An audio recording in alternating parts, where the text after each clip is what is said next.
Hoje, o Pedra de Bolonha vai falar sobre um romance bastante curioso na literatura brasileira. Ele sempre foi muito elogiado e eu sempre tive muita curiosidade em me debruçar com um pouco mais de cuidado sobre esse romance. Trata-se de Canaã, de Graça Aranha, publicado em 1902. Portanto, ao mesmo tempo em que Euclides da Cunha publicava Os Sertões. O romance de Graça Aranha é tomado como um romance de tese, e realmente pretensamente é um romance de tese, teses filosóficas, sociológicas, que são um arcabouço um tanto forjado e artificial para construir a narrativa que Graça Aranha consegue construir. Uma narrativa fraca, um embuste, um engano à própria Semana de Arte Moderna e aos brasileiros. Porque de nacionalista esse romance não tem nada. Ele faz uma depreciação do indígena, uma depreciação dos negros, uma depreciação das famílias brasileiras destroçadas pela miséria e pela pobreza, uma depreciação da própria terra brasileira, uma depreciação dos poderes que eram recém-constituídos na nação. Enfim, é um romance de depreciação do Brasil e do povo brasileiro. Além do que, a narrativa é pobre, ela é fraca do ponto de vista da linguagem, do ponto de vista da densidade dos personagens, enfim. Graça Aranha é uma pessoa também politicamente complicada. Ele era ligado ao germanismo de Tobias Barreto, as teorias do evolucionismo, portanto tinha uma cabeça, vamos dizer assim, menos estética e mais política. Qual é o engano dele? Além dele fazer essa depreciação do Brasil, ele faz uma depreciação também daquilo que ele propõe como tese para a construção da própria narrativa. O que ele consegue mostrar não são nem diálogos, não é nem um debate sobre dois personagens, Milkau e Lentz, ambos evolucionistas, ambos já tinham, como nas suas ideologias, propostas de ideias, né, totalitárias, de raça pura, de constituição genética apurada. Então já havia aí plantada certa semente do mal na cabeça desses dois personagens alemães que vão vir para o Espírito Santo, se instalar no município de Porto Cachoeiro e ali vão constituir suas fazendas e enriquecer a partir da exploração do trabalho local e a partir de uma certa ingenuidade do povo brasileiro desenhado por Graça Aranha, né? Por esse narrador que enfim, do Canaã. Canaã seria, portanto, para esses dois personagens alemães, a definitiva terra da graça, né? E, de fato, o Espírito Santo acaba se tornando bastante benevolente para esses dois personagens que vão passar a explorar o povo brasileiro e a descrevê-los, né, em suas pretensas teses sociológicas, como grotescos, como bobos, como bizarros, como pobres.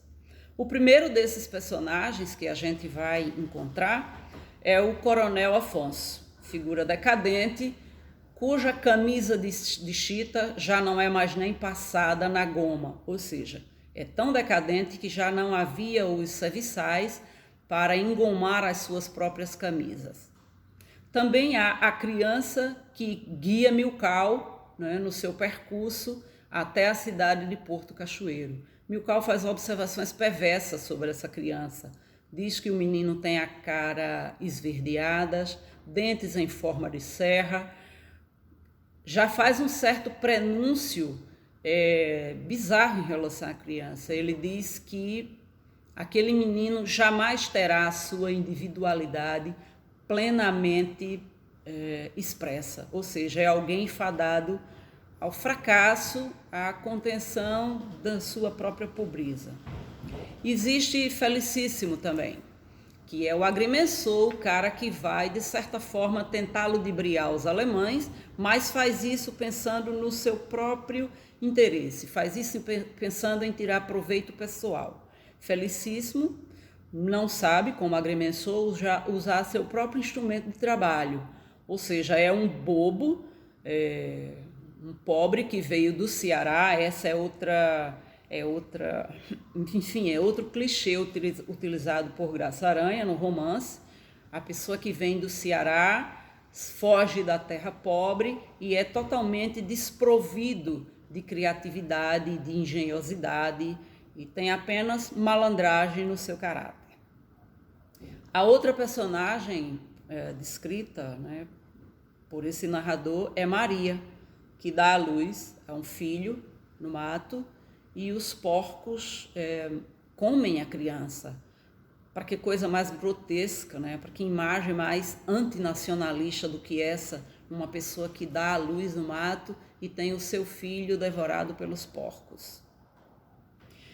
E o romance vai terminar sem nenhuma elevação, é uma embromação completa, não tem nenhuma riqueza linguística, não tem nenhuma riqueza histórica, não tem nenhuma riqueza estética, é pobre desse ponto de vista também. É por isso que o Otto Maria Carpo vai se posicionar de uma forma muito contundente em relação a esse romance. Vai dizer que é um romance falso, né? Que é um romance, é uma narrativa que a gente poderia muito bem passar sem ela, porque ela é quase um vexame. E o Graça Aranha vai terminar com o diálogo de Lentz e Milkau a respeito da nobre raça europeia se fundindo com essa gentalha brasileira. E que isso poderá resultar, segundo Milkau, que é um idealista um pouco mais romântico, não deixa de ser um evolucionista, isso pode resultar, de repente, em algum sinal de civilização.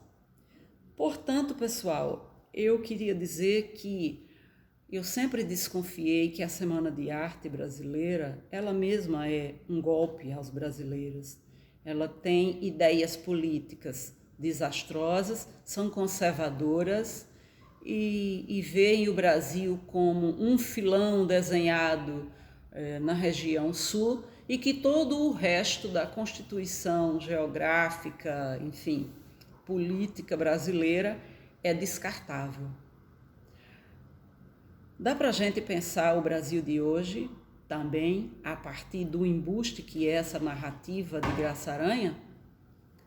Será que nós não estamos vivendo sob a égide de um poder que propõe uma nova terra, uma Canaã, né? As benesses que a dita família brasileira trará para o povo, as modificações que essa santa família brasileira, será capaz de fazer à própria nação? Quem sabe a gente também pensa nisso a partir da leitura de Canaã, esse romance que é também um golpe ao povo brasileiro. Vamos pensar?